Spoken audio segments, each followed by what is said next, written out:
योग दृष्टि समुच्चय उसकी तीसरी ढाल में निर्देश किया गया है काष्ठ अग्नि समबोध। तीजी दृष्टि बला कही जी काष्ठ अग्नि समबोध क्षेप नहीं आसन सधेजी श्रवण समीहिया शोध। यहाँ पर मुख्य बात कही है कि अग्नि बढ़ती है तो उसकी उजास ज्यादा होनी चाहिए, यानी कि अग्नि है तो प्रकाश है, जहां जहां अग्नि है वहां प्रकाश है। अग्नि का चित्र होता है तो प्रकाश नहीं होता है। अग्नि का चित्र लगा दो तो चित्र में से प्रकाश कैसे आएगा, यानी वास्तविकता नहीं है। तो पहली दृष्टि का प्रकाश, दूसरी दृष्टि का, तीसरी दृष्टि का, वो कॉमन बन गया। अब तीसरी दृष्टि में यहाँ पर कौन से गुण उसकी वृद्धि होती है। जो गुण अभी हम बाह्य दृष्टि से देख रहे थे, ऑलरेडी दूसरे से कंसल्ट दे भाई, उद्वेग नहीं करना, द्वेष नहीं करना, हाँ, तप करना, तो ये सब कंसल्ट में है ना। हमारे साथ बहुत सारी चीजें जुड़ी थी। अब धीरे धीरे उस चीजों के साथ, यानी उस साधनाओं की शुद्धि के साथ, अब आगे की साधनाओं का पराक्रम कैसे बढ़ाए, नई साधनाओं का बल हमें अनुभव में कैसे आए, एक विशिष्ट साधना का जो स्तर है वहां तक पहुंचने की हमारी प्रगति है या नहीं है, वो यहाँ पर तीसरी दृष्टि से प्रारंभ होता है। यानी कि चौथी दृष्टि पर जब सम्यक दर्शन, चौथी के बाद तो चार दृष्टि तक यहाँ पर मोक्ष का अर्थ नहीं, यानी कि मोक्ष का अनुभव नहीं बताया है। चौथी दृष्टि तक मोक्ष का अनुभव नहीं बताया है। फिरादिक चार मार्ग आगे आया ना, मुक्ति प्रयाण न भाजिए रे, तो मुक्ति प्रयाण नहीं मिलेगा। तो यहाँ पर अब साधना की अपेक्षा से मोक्ष पाने की पूर्व भूमिका, जैसे यथा प्रवृत्तकरण कर रहे हैं, उस भूमिका में अभी नया जो प्रकाश है, यानी कि ज्ञान का जो विकास है, उसमें क्या क्या नई ताकत, नई प्रगति साधक कर सकता है। कि साधक अजीब, पहली दृष्टि का, दूसरी दृष्टि का जो पावर है, वो तीसरी दृष्टि का पावर उससे भिन्न होना चाहिए। एक व्यक्ति ऑलरेडी प्रैक्टिस कर रहा है, तो छोटे बच्चों को, तुम्हारे 8वीं 10वीं के 12वीं पढ़ता है, और फर्स्ट टाइम वो धीरे धीरे ऑफिस में आना शुरू करता है, तो उसको बोला कि 5 लाख रुपया की, तो उसे टाइम लगेगा। उसे ऑलरेडी थोड़ा स्पष्टीकरण के लिए उसके पापा ने बोला कि नहीं, इसमें से 2 नोट कम है क्या, नहीं नहीं मैंने सही गिना, फिर से गिन, तो नोट कम थी नहीं, 5 लाख क्लियर ही थे, लेकिन उसकी गिनने की प्रैक्टिस कैसे बढ़े। तो जब स्टार्टिंग थी तब अलग, यानी कि डिफरेंस था, सेकंड थर्ड फोर्थ, तो जैसे जैसे प्रैक्टिस होती है ऐसे ऐसे वो परफेक्शन के करीब आता है। तो प्रैक्टिस यहाँ पर ज्ञान साधना की बनी, यानी कि प्रकाश की बनी। तो पहली भूमिका, दूसरी भूमिका, तीसरी भूमिका, पहली दृष्टि का ज्ञान, दूसरी दृष्टि का ज्ञान, तीसरी दृष्टि का ज्ञान, ज्ञान की मात्रा बढ़ी, ज्ञान तो वही है, करने वाला, पैसे गिनने वाला लड़का तो वही है, स्पीड बढ़ गई, उसकी मास्टरी बढ़ गई। उस मास्टरी में दूसरा भी मैनेजमेंट कैसे करना वो भी पता चल रहा है, पैसा गिनता है, दूसरे जगह ध्यान भी रखता है। जैसे परिवार के अंदर बीमार है, बीमार रहने के कारण बहुत सारी चीज रह गई है, लेकिन उसी परिवार में जब घर में प्रसंग नजदीक आ जाता है ना, तो अपना बीमारी गायब हो जाती है। और जो हेल्दी है, सारे प्रसंग मैनेज करते हैं, वो अपने आप प्रसंग के बाद बीमार हो जाते हैं। ये सारी सिस्टम ऑलरेडी अपने सोच के आधारित है। तो यहाँ पर जब पांचवी दृष्टि का प्रारंभ हो रहा है, यानी कि 3 दृष्टि जब जो आता है, तो तीसरी दृष्टि में क्या क्या हो सकता है। तो तीसरी दृष्टि में, तीजी दृष्टि बला कही जी काष्ठ अग्नि समबोध। अग्नि होती है एक, पहली अग्नि हमने देखी तृण सम, छोटी सी एक धूप का अग्नि समझ लो। सेकंड हमने देखी गोयम, यानी कि कंडा, जो गोबर है, गोबर की अग्नि कैसी हो सकती है। और तीसरी यहाँ आग की अग्नि बता रहे हैं, यानी लकड़े की अग्नि बता रहे हैं। तो लकड़े में अग्नि तो है ही, लेकिन जब लकड़ा जलता है तो उसका टाइम पीरियड, उसकी रोशनी की एवरेज, यानी कि कितने प्रीमाइस तक वो है अपनी प्रकाश को वो ले जाता है, उसका टाइम फ्रेम, उसकी दहनशीलता। एक छोटी धूप तुम्हें छू जाएगा तो अलग है, और लकड़ा पूरा तुम छू लो तो अलग है। तुम धूप पूजा कर रहे हो पता नहीं है, और धूप छू गई तो एकदम अलग हो गया। एक घर में खाना पका रहे हो और उस तवी पर रोटी गर्म करते करते हाथ जल गया, तो थोड़ा अलग डिफरेंस आता है। और वही खाना पकाना है, उसमें कोई फ्राई करना है, कोई मस्त नाश्ता बनाना है, और उसके तिल के छींटे लग गए, दोनों उसमें है, लेकिन दोनों में डिफरेंस। प्रकाश तीनों जगह पर है, तीनों जगह का प्रकाश डिफरेंस है। ज्ञान तीसरी दृष्टि में एक नई ऊर्जा के साथ आगे बढ़ती है। ज्ञान की धारा तीसरी दृष्टि में एक नई ऊर्जा के साथ आगे बढ़ती है, ज्ञान धारा। तो वो ज्ञान धारा जो है वो किशन की राधा है। क्या है? राधा कितनी बार बोलना? 10 बार। तो क्या हो जाएगा राधा का? धारा धारा धारा धारा। यानी किशन यदि भगवान बन जाते हैं तो इसका मतलब धारा भगवान का स्वरूप है। किशन और राधा को अलग डिजाइन से देखा है, अलग सोच से देख रहे हैं कि वो उनके लिए एक दूसरे के लिए रिलेशन थे, लेकिन वास्तविक देखना था तो भक्त और भगवान का रिलेशन राधा के या धारा का। यदि राधा को धारा बना दे तो हो जाए धारा, यानी कि ज्ञान रस, तीव्रता की स्पीड, यानी कि स्पीड से वो निकल रहा है आगे। तो अग्नि जो है उसका हम अलग अलग तरीके से हम देखने जाए तो एक अग्नि का प्रकाश, उसकी मात्रा, यानी कि दहनशीलता कितनी है, आग कितनी है, जलाना उसका स्वभाव है, तो वो कितना कितना जला सकता है, वो कितना प्रकाश कहाँ तक दे सकता है, वहां बैठने वाले को कितनी उष्णता मिल सकती है, और कितने समय तक वो खुद जल सकता है। ज्ञान में बढ़ने वाला जीव, उसकी ज्ञान की मात्रा कैसी है, उस ज्ञान को कितने समय तक साथ में रख सकता है, उस ज्ञान के साथ उसकी ज्ञान के अनुभव की ऊर्जा कितनी है। अग्नि की उपमा इसके लिए दी कि उसमें डिफरेंस ऑलरेडी अलग अलग रिजल्ट दिखे हैं। तो ये तुरंत एग्जाम्पल हमें सेट हो जा रहा है कि तीसरी जो दृष्टि है तो वो साधक के लिए कितनी उपकारी है। तो अग्नि कैसा बताया? लकड़े समान, लकड़े की अग्नि। अब लकड़े में यहाँ पर कुछ ऐसा नहीं कहा कि भी चिता की अग्नि हो या कोई दूसरा लकड़ा खाने के लिए पका रहे और वो छोटी कंडिया या छोटी छोटी ब्रांचेस है, तो वो ऐसा कुछ नहीं कहा। इतना ही कहा है कि लकड़े की जो अग्नि है वो क्या कर सकती है, यानी कि पूरे का पूरा जंगल साफ कर सकती है, जला सकती है ना। ऑस्ट्रेलिया के कई किलोमीटर के जंगल जल गए, ऊपर से उनको फिर पूरा बारिश करना पड़ना एयरक्राफ्ट से। क्यों? इतने बड़े बड़े जंगल जल सकते किसके कारण? अग्नि। किसकी अग्नि? जैसे ये अग्नि जैसे सूर्य की भी अग्नि है, हालांकि जंगल में कोई अग्नि नहीं थी, लेकिन सूर्य की जो हीटिंग थी ना, उस हीटिंग ने लकड़े का स्वभाव था, इसके लिए लकड़े को जलाना। लकड़े में अग्नि है, यदि हम इस पार्ट को छुए तो हमें अग्नि नहीं लगी, लेकिन अग्नि है सही उसमें, तो वह है क्यों जलाया? इसके लिए। इसको जलाने से अग्नि बाहर आती है तो आती है क्योंकि उसमें सत्ता भाव से, यानी उसके अंदर इनडायरेक्टली ऐसी हीटिंग है। पत्थर को जलाओगे तो नहीं जलेगा, तो इसका स्वभाव है जलने का। लकड़े है, लकड़े का स्वभाव है अग्नि का। इसी तरह आत्मा का स्वभाव है कि इसके ऊपर आप यदि बरोबर घोर करो, यानी कि कोई भी व्यक्ति परम साधना में जुड़ता है तो वो आत्मा के अंदर छिपे हुए अनंत गुण उसका अनुभव कर सकता है। तो हमारे पास ये जो सोच बननी ना, यानी कि ज्ञान का निर्माण होना ना, ज्ञान की परंपरा में रहना ना, वो बहुत बड़ी बात है। क्रिया के अंदर हमें कोई अफसोस नहीं है, छूट जाए तो भी कर लेते हो। क्रिया करने के बाद भी इतनी भावनाएं नहीं आती, यानी कि क्रिया के बाद अफसोस नहीं हो रहा है। क्रिया छूट भी जाती है तो भी अफसोस नहीं हो रहा है, कहीं मूल्य नहीं है ना इसके। और क्रिया यदि धर्म का एक रास्ता है, व्यवहार है, तो भी करनी चाहिए। और ज्ञान उसका तो महान रास्ता है। हालांकि जो महानता थी वो चली गई, क्यों? क्योंकि जो सामान्य है वो भी आपने अप्लाई नहीं किया। क्रिया का भी यदि अनुसरण न करे तो भाव का अनुसरण करने के लिए उसके पास कौन सा रास्ता है?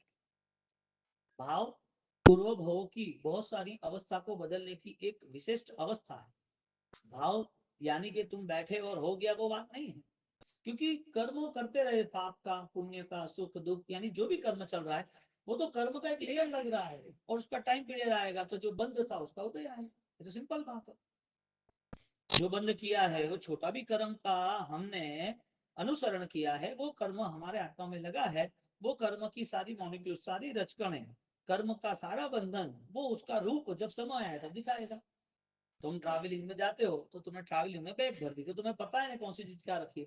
ऐसे तो नहीं खोल के सीधा उठा लिया। वन बाय वन रहता है ना। किसी कपड़े की दुकान है और कपड़े में उसने सारे पीसेस रखे, पैंट पीस है या रेडीमेड है, तो रेडीमेड जहाँ भी रखा है तो उसे पता है ना कि ये रेंज का, ये रेंज का। भाई को तो 20,000 वाला ड्रेसेस बता, ये 25,000 वाला सूट बता, ये 50,000 वाली साड़ी बता। तो रेंज तो होती है ना।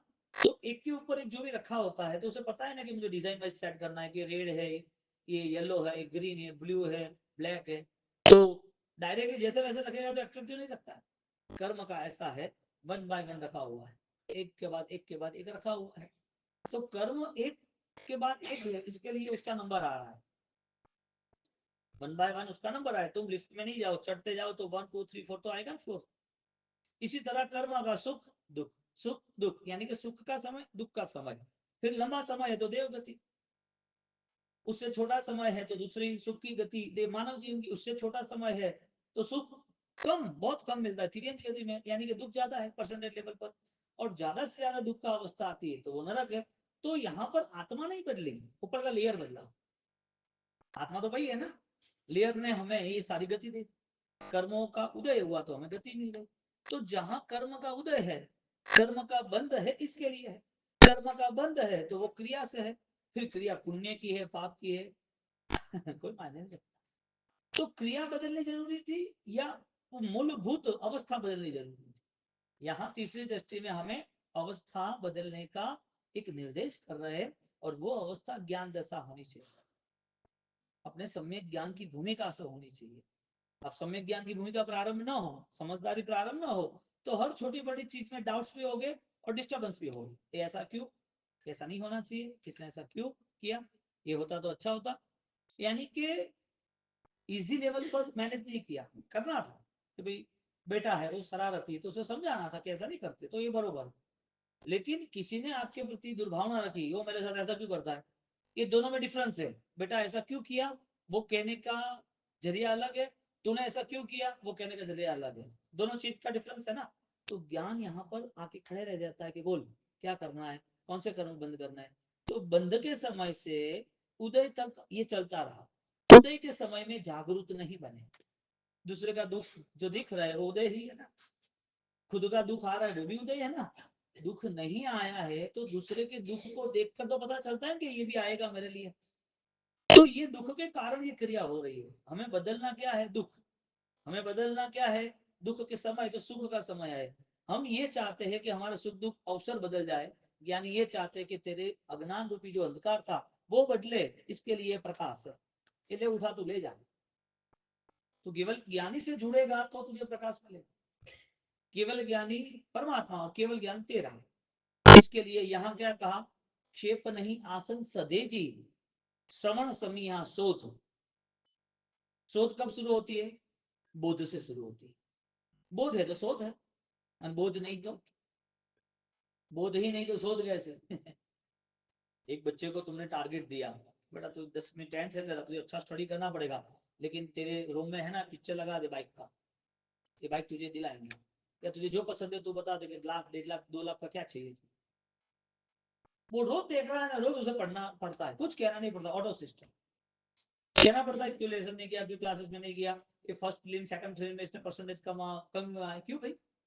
इसका एंगल तय कर दिया, बोध, बोध हुआ ना, बोध के बिना शोध के पहले शोध, दो बोध आता है, वो बोध धोध बन जाता है, प्रभाव बन जाता है, इसके लिए शोध इजी हो जाती है। पानी हो, पानी निकला कहाँ से निकला, आज इंडिया का पूरा मैप देख लो, और मैप देखने के बाद जहां जहां जो रिवर आती है और वो रिवर जहां ऑलरेडी दरिया में जुड़ जाती है या जो इसमें यूज होता है, तो रिवर का ऑलरेडी बहना है, उसकी शोध है, वो रुकती नहीं है रिवर, नदी रुकेगी तो बिगड़ जाएगी, सड़ जाएगी, पानी उसका काम नहीं लगेगा, लेकिन वही रिवर वो कहां से उत्तराखंड से निकलती है, ने गंगा जमुना सरस्वती ने वो प्रयागराज में सब जगह कंसल्ट हो के आके आके निकलती, अब ये कृष्णा नदी विजयवाड़ा कहां से आ रही है, अब यहाँ से तुम कंसल्ट हो सीधा कन्याकुमारी जाओ तो वहां खाड़ियों में कितनी नदियां कितना पानी जाता है, यूज हुआ बाकी चला गया, कुदरत का साइकिल है।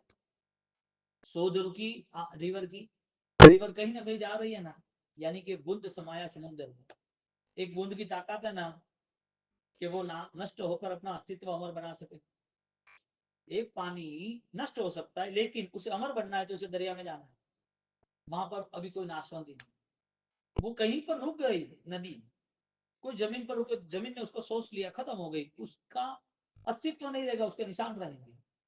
गांव में हम जाते हैं तो नदियों के पानी की कोई ना कोई लकीरें होती है कि नहीं होती, निशान होते हैं ना, यहाँ पर साधक रुक गया तो वो अनंत तक उसका रुक जाना, यानी अनंत तक समाना नहीं होगा, और यात्रा रुकती ही नहीं है, किसी की भी कर्म की भी नहीं रुकती है, और साधक साधना करता है तो साधना की भी नहीं रुकती। तीसरी दृष्टि में शोध, यूज क्या किया शब्द, शोध, क्षेप नहीं आसन सदेजी, आसन यानी कि उसका पूरा साधना का क्रम बिना रुके, परेशानी के बिना उसे साधना करनी है, तो यहाँ पर अब स्थिरीकरण आया कि तुम कितने घंटे बैठ सकते हो। आसन, प्राणायाम वगैरह यहाँ थोड़े थोड़े रूल्स बताए। कितने समय तुम बैठ सकते हो सामायिक में, प्रतिक्रमण में, ध्यान में, कौशल में, स्वाध्याय में, भक्ति में, कितने समय तक। एनर्जी लेवल है कि नहीं है। यदि फिजिकल एनर्जी है तो थॉट्स यानी कि बिलीव यानी कि आंतरिक बल है कि नहीं। अब साधना करनी है तो हमारे जितने भी योगीराज महापुरुष हुए, उनके जीवन चरित्र में एक ही बात आती है, वो ध्यानस्थ मुनिवर, ऐसा शब्द आता है। ज्यादातर एकांत में, ज्यादातर ध्यान भूमिका में, ज्यादातर ध्यान का चिंतन निधिध्यास में, और ज्यादातर अपनी स्थिरता को मजबूत बनाया। दादा गुरुदेव राय श्री महाराज ने एक अट्ठाई और आठों आठ अट्ठाई में आठों दिन सोए नहीं, ओम रिम सिंह हरम नमो कंटिन्यूटी माला जाप रही। यहाँ पर इतना रूल्स बनता है कि जिसकी आंतरिक शक्तियों का बल बढ़ता है उसको पौद्गलिक शक्तियां असर नहीं करती है। जिसका आंतरिक बल है, प्रभु महावीर का देख लो तो बाहर का उपसर्ग देवी देवता कितने भयंकर, उसे असर नहीं किया। उनके ऊपर बरसात की धूल बरसाई, ठंडी ठंडी हवाएं तेज बरसाई, आग बरसाई, पुद्गल है, पुद्गल का स्वभाव असर नहीं हुई। पुद्गल को भी असर होती तो अंतर मन में, भीतर यात्रा में असर नहीं हुई नहीं हुई। तो जो आंतरिक बल से आगे बढ़ता है उसको बहुत सारी चीजें उसकी चेंज हो जाती है, बहुत सारी चीजें। नींद 2.5 घंटा हो जाती है, ज्यादा नहीं होती है। और हमारे सामने डॉक्टर से एक डॉक्टर की मास्टरी आ गई है, डॉक्टर बना उसके बाद उसे पता है कि हर इमरजेंसी को मुझे मैनेज करना है। अब वो रात को 12 बजे घरे आया, 1 बजे फोन आया, 1:30 बजे के डॉक्टर जल्दी आना पड़ेगा, तुरंत उठ के जा रहा है, एकदम अलर्ट हो जाता है, तुरंत ऑपरेशन स्टार्ट करता है। भाई 22 घंटे तक तो काम किया, वापस काम किया, 2 घंटे बाद तो किया। करता है कि नहीं करता जिंदगी भर का। क्यों? उनका कॉन्शियसन है इतना मेंटेन हो गया है कि हर चीज आसान हो गई। यहाँ आसन का शब्द ये है, एक आपका फिजिकल पावर जो हर चीज करने के लिए काबिल हो। इसके लिए सिर्फ ऐसा नहीं कि क्रिया ही, आप हर चीज को बेस्ट कर सकते हो आराधना के नाम पर, साधना के नाम पर। लेकिन उसके अंदर ये सारा मैसेज आपके थॉट प्रोसेस का है। तुमने एक मन बना दिया कि यहाँ तक तो मुझे जाना ही। अब जिसको एक सामायिक भी पसंद नहीं आ रहा है, 24 पसंद नहीं आ रहा है, वो क्या यहाँ साधना में जुड़ेगा। एक नॉर्मल सिस्टम है कि आहार है, वो आहार ऑलरेडी भव भ्रमण है, तो उसे पता है कि वो आहार को कंट्रोल करना है, तो वो 2 टाइम, एक टाइम निर्मलता से खत्म करता है, कम द्रव्य से खत्म करता है। वो भी शायद उसकी प्रॉब्लम्स हो, बीमारी हो, सपोर्ट लेना हो तो ठीक है, लेकिन साधना में कमी नहीं रखती। उसका मन कंटिन्यूटी वही रहता है। एक नॉर्मल नर्स है, नर्स, उसको भी 8 घंटे की ड्यूटी होती है, लेकिन उसकी प्रैक्टिस इतनी जबरदस्त रहती है कि जो काम ऑलरेडी वो 3 घंटे तक तो नहीं करती, लेकिन पता चला कि ऑपरेशन पूरा मैनेज करना है, ऑपरेशन के लिए सारा ओटीए वगैरह जो भी उसकी पूरी भूमिका है वो सब मैनेज कर इतनी स्पीड से काम करते हैं इमरजेंसी के कारण। जो काम का 2 घंटा लगता है वो काम 20 मिनट में खत्म कर देते। सारे साधन मुकने, दवाई मुकनी, दूसरी चीजें मुकनी, क्लीन करना, सब जमाना, सारे को अपॉइंटमेंट करना, सबको बुलाना, कितनी स्पीड आती। जो काम 3 घंटे का है वो 2 घंटे 20 मिनट में कैसे हुआ। एक छोटा बालक ऑलरेडी वो चलता भी नहीं था, वो अभी दौड़ कैसे सकता है। जो बुजुर्ग व्यक्ति ऑलरेडी उसे पैर का दर्द है, घुटन का दर्द है, तो नी के दर्द के कारण वो खड़े नहीं हो सकते, चलना कम हो गया है, और वो ऑलरेडी बैठे बैठे खाना पीना उनका हो रहा है, अनुकूलता नहीं रह रही है। जिस घर में आग लगी है तो शक्ति कहां से आई। यानी कि आसन नहीं, क्षेप नहीं, आसन सदे जी। यहाँ थॉट प्रोसेस इतनी पावरफुल हो गई है कि उससे अब कोई भी चीज इफेक्ट नहीं करती। यानी कि कोई भी समय में कुछ भी कर सकता है, यानी हर कुछ उसके लिए आसान है, सब कुछ आसान है। इस कंडीशन पर यह व्यवस्था पर बेस तैयार होता है। क्षेप नहीं आसन सदेजी। यहाँ क्षेप नहीं, ये आगे जो खेद नहीं बोला ना, ऐसे यहाँ क्षेप नहीं, यानी कि प्रकाश बढ़ता गया ना, उसका ऑलरेडी ये रिजल्ट मिलता है। क्षेप नहीं आसन सदेजी, दोस्त त्याग गुण प्राप्ति के साथ उसको अब अलग अलग गाथा से, अलग अलग तरह से यहाँ समझाया जाता है कि आसन करना आसान है या नहीं है। आप देखना कई बार भगवान बैठे होते 3-3 घंटे तक सेम कंडीशन में बैठे होते और पूछते कि गुरु आप ऐसे बैठे, हम तो ऐसे नहीं, ऐसे नहीं, ये नहीं, वो नहीं, ये कर लेते थे, हमारी तो ऑलरेडी सारी चंचता नहीं है।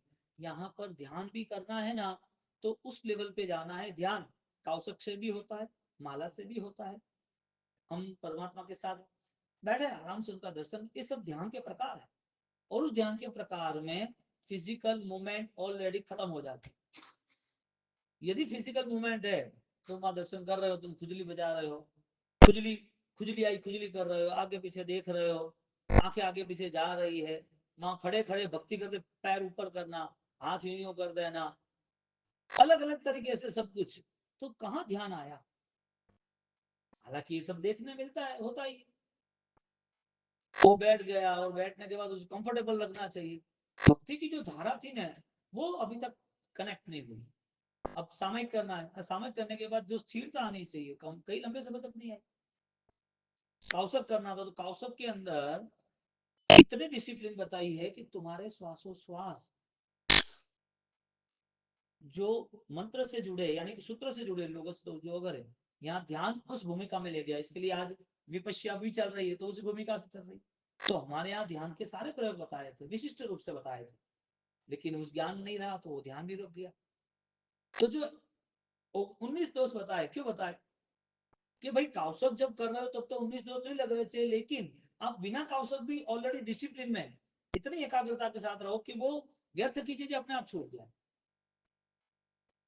तो शरीर बल निर्मित हो गया।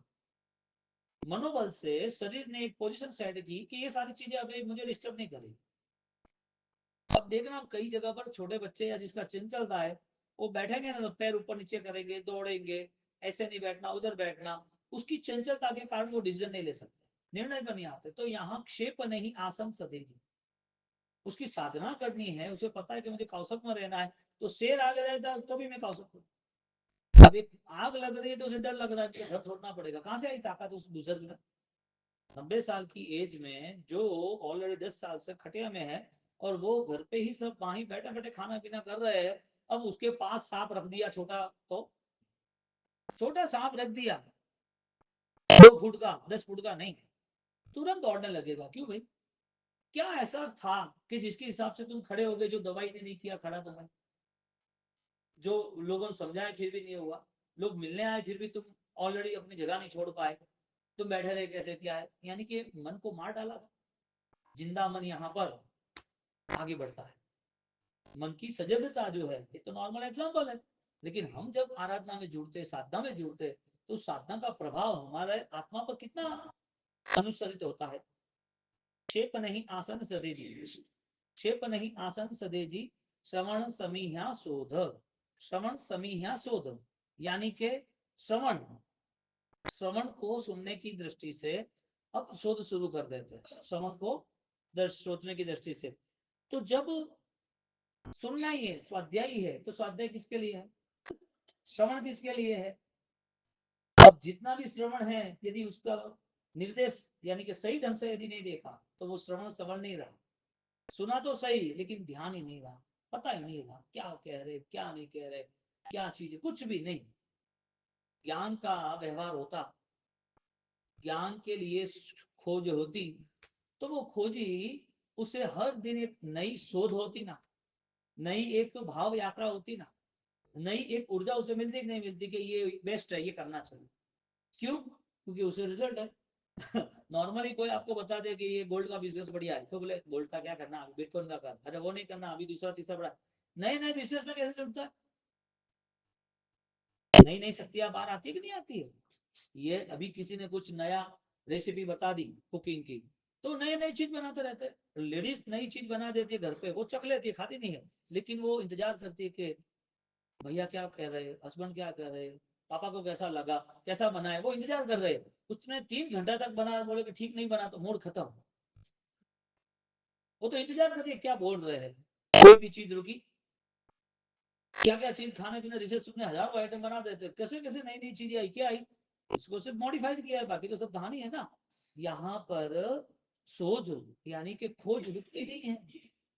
साधना में वो नए नए भावों में आगे बढ़ता है कि मैं आज, मैंने ये 5 लोगों का कौशल करा, एक 8 लोगों का तो करे, 51 लोगों का तो करे, उस ध्यान में रहे, फिर ध्यान की भूमिका में मेरे मन को तो सतेज करे, मेरे शरीर को तो सहज सतर्क और सत्वशाली बनाए, ये सारी चीजें मेंटेन करते। और जहां जहां भी ऑलरेडी कहीं ना कहीं रुकावट है, कहीं ना कहीं कोई डिस्टरबेंस है, उसका सॉल्यूशन दूसरी बार लाता है। यानी कि धीरे धीरे धीरे साल भर की प्रैक्टिस में वो एक लेवल पे आ जाता है कि भाई यहां तक मुझे सोचना है, यही मुझे करना है, मुझे दुनियादारी सी सोच बनानी नहीं है। अब ये शोध से होगा ना। अब बार बार कोई व्यक्ति सामने आ जाता है और तुम्हारे सामने किसी और की निंदा कर रहा है, तो हमें इसमें इंटरेस्ट, दुनिया की बहुत सारी बातें आती है, तो हमारी प्रैक्टिस नहीं हुई। क्षेप नहीं आसन सधेजी, समन समीया शोध, रे जिन जी धन धन तुझ उपदेश, रे जिन जी धन धन तुझ। परमात्मा आपकी वाणी इतनी धन्य है, हमारी आत्मा को धन्य बनाने वाली है, बरोबर। तो यहाँ तीसरी ढाल और तीसरी ढाल की पहली गाथा यहाँ पर हम पूर्ण करते हैं।